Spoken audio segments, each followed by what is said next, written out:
I'm Ben. I'm visually impaired. I type differently. I use a screen reader.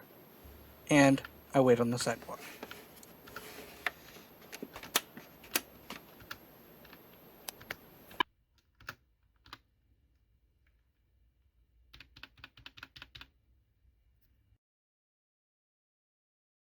The ADA defines a person with a disability as a person who has a physical or mental impairment that substantially limits one or more major life activity.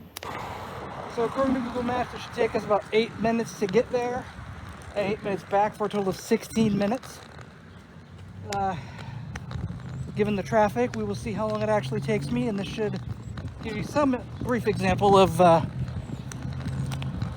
what people with visual impairments have to go through every day.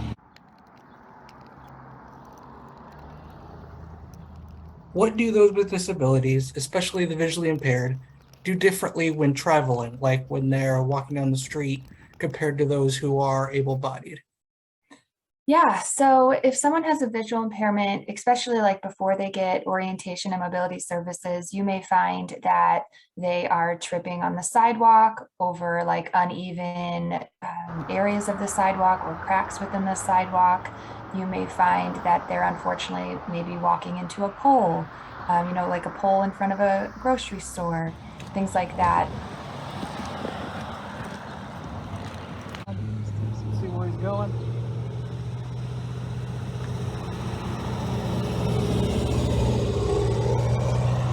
You're more knowledgeable on the strategies and techniques you should be using so that you could avoid obstacles and uncomfortable situations. Kind of broke the rules there. I was supposed to keep going, but he got so close I got startled. My next question here is, what are the dangers that those with visual impairments face when traversing? Is it more dangerous, less dangerous than the able-bodied, or is it different? Yeah, I would say more dangerous and different, kind of putting those two terms together. So does it take longer to travel the same distance for those that are visually impaired versus those who have no disabilities of that nature? Does it take longer?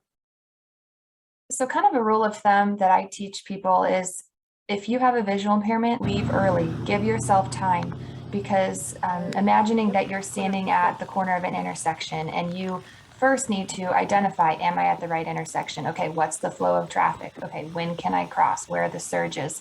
That may take you more time. And if you're not ready to step out, that's okay. Step back, analyze again. You have to allow yourself that time. So if you have a job interview at 12:30, you need to leave at 11:30 if you're walking there, right? You need to allow yourself time. You never want to be in a situation that you're rushed or that you're stepping out and you're not safe. So yes, it will take longer. Easier than it is most days. I can imagine what would happen if the traffic is a lot bigger or we got some bad weather. So with this prolonged waiting for people that are visually impaired or have other physical impairments, I keep imagining, if it's a hot day or if it's a really cold day, they could be susceptible to like frostbite, hypothermia, heat stroke, or heat exhaustion. What do you think of that? Again, kind of like what we mentioned, is allow for that extra time. Maybe if you're on a route and you see like a local, Walgreens or CVS, walk in there, cool off, or go warm up. You have to truly look at what the weather is going to be that day. 6 p.m., everyone's going home, and can only imagine what happened if the traffic was heavier or take me a whole lot longer than it is now. I'm gonna check the time, see how long it was, and I'll update you on the other end when I get done editing this.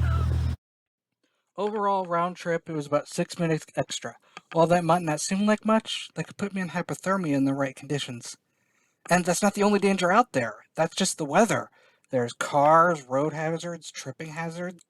If it's a matter of survival every time we walk down the street, how can that not be limited? And what could be more major than travel? It seems, despite our best efforts, some of us are still disabled. So, what do we do to level the playing field? Come on, guys.